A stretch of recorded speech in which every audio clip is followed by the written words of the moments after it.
For 7 years, she co-anchored the #1 morning newscast on Charleston television.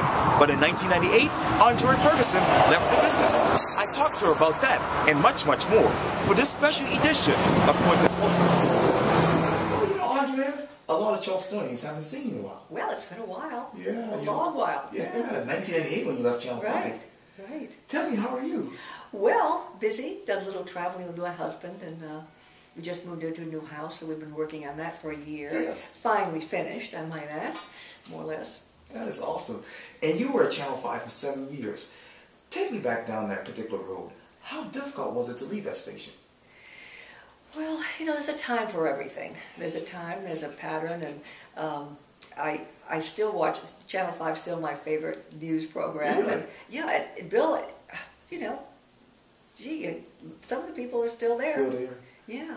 Yeah, I'm actually going to interview Bill next week. Oh, good. Yes. Good. Yes. And Debbie. That's Debbie's right. still there. Yes, and our favorite weatherman. Bill still Walsh. there. he's a character. Yeah. And you know, I'm wondering, what was it like getting up at that time in the morning? Oh my gosh, yeah, because I was doing the morning show, the noon show. Yes. And it would be very daring if I would have gone to bed later than 10 at night. So that's a nice thing. Although sometimes, even after all this time, I do wake up in the morning at 4 o'clock. I still do. Ask you that. I do. Can't get over that, but I usually go back to sleep. And Yeah. some nights I'm lucky and I just sleep through. Well, you know, Wi-Fi Sunrise was the #1 morning show on Charleston television. It was. And you anchored it with Mike Hyde. Yes. Talk to me about your time working with that broadcast legend. Well, let's see, Mike. You know, I ran into Mike a couple of years ago. Okay. And he looked a lot more rested. I hope I did. Oh gosh, but it was a wonderful time to be in television. Television has changed a lot, It has. as you know, because you were there too. Politically, there was a time when no reporter who was a good reporter would ever indicate a point of view, like a Republican or a Democratic point of view. That was verboten. Now it's very different, and it's too bad in a way. It's too bad. Yeah. It's too bad. Yeah. And together you worked with Keith Nichols as well. Keith Nichols, yes. Yeah. Of course, we lost Keith about, oh gosh, a while back. Yeah. Can you share your memories of working with him?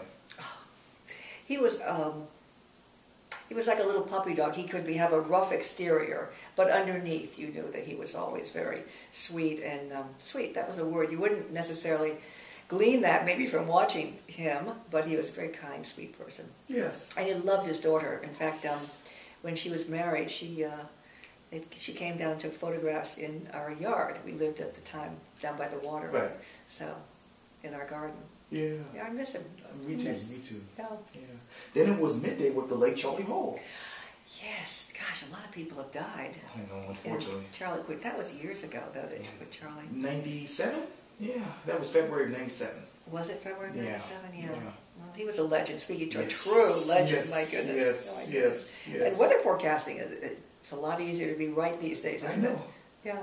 And Do you miss it? I mean, you've been in the business, and you're still in the business. Yeah, but I like doing these one-on-one interviews. Yeah. I don't like, doing the whole general assignment reporting, not to put it down, but I like having a good conversation with somebody like you. Yeah, well, thank you. It's my pleasure. Yeah. It really is. But reporting, I do miss that. Sometimes when a big story comes along, I think, gee, that's nice to get in and, get behind the scene and know what some of the facts are. Yes, but indeed. life has all its stages, and I've been traveling a lot with my Yes. husband, and we have grandchildren now. The youngest is 4, Wow. so there's a lot to do. And speaking of family, a lot of people don't know this, but you have a love for animals. I do. In fact, recently I went on the board of directors for Charleston Animal Society, Yes. which is the oldest animal group caring for animals in the Low Country. And it's very exciting because in 2 years we expect to be a no-kill facility, which is, I guess a lot of people really don't know that a lot of the animals, yeah, if they aren't adopted within a certain period of time. But the statistics at the Charleston Animal Society are incredible. There's a wonderful new facility out on Remont Road. Right. And if you need a pet, consider adopting. Yeah. They're wonderful animals just waiting out there. We lost our, we always had golden retrievers, and I ran into one of them, Jazz and Dandy, ran into one of her doctors. And he said, "Do you have a dog again?" And I said, "No, I don't." And he said, well, pretty soon you'll find one, or one will find you. which I thought was rather sweet. Yes. Yeah, but anyway.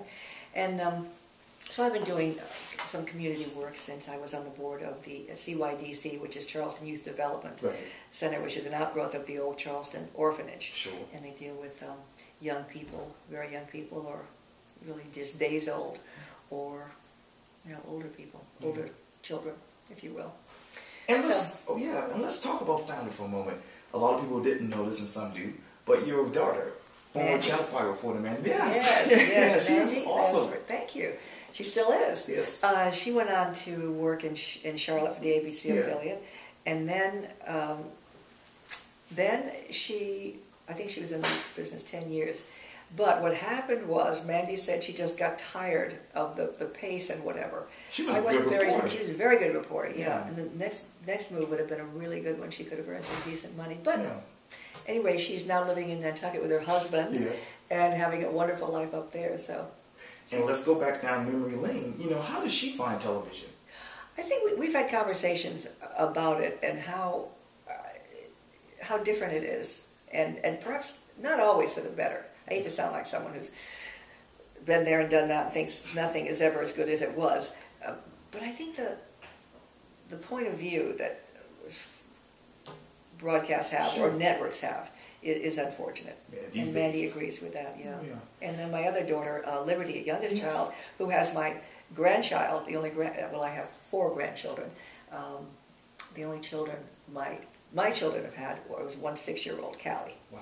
Yeah, so I'm enjoying all that. I know. And I read, too, that you secretly hoped that Amanda would go into journalism. I did. She went to Boston University and studied journalism there. I was at Syracuse and studied journalism there. So that was fun. And I want to take you back down memory lane. Tell me, what brought you to Channel 5 in Charleston in 1991? I met my husband when I was working in television in Atlanta. I worked for the NBC affiliate and did some other things there. WXIA. Yeah, WXIA, good memory. And I met my husband on a blind date, and we were married shortly after. And so Daryl wanted to live at the seashore so we could have a boat. And so we just came to Charleston because it's beautiful, and there's a sea here, and the ocean. Yeah, and it's a lovely city. I mean, people just fall in love with it. So that's why I ended up here. Yes. And then I decided, since Daryl was doing a lot of traveling in those days, that I thought I would just, see what was going on in television here. So I did. And before Charleston, as you mentioned earlier, it was Atlanta and WXIA. That's right. And before Atlanta, it was Rochester, New York. And before Rochester, New York, it was Hartford, Connecticut, which is my home. Right. Yeah. And speaking of that, you actually started your journalism career at the Hartford Times. I did. Now that is really unusual because these days television reporters are just born. I mean, they want to be television reporters, and they are. But a few years ago, when newspapers were a wonderful training ground for young people in journalism because it's the nitty-gritty, and you have to do. Sometimes newspapers use. Sometimes television newsrooms use and read, of course they do, newspapers and follow newspapers' leads, and other times it's the other way around. But there was no training like working for a newspaper and going out and getting the story and have no facts. I had a news director once, Bill Pike, classic.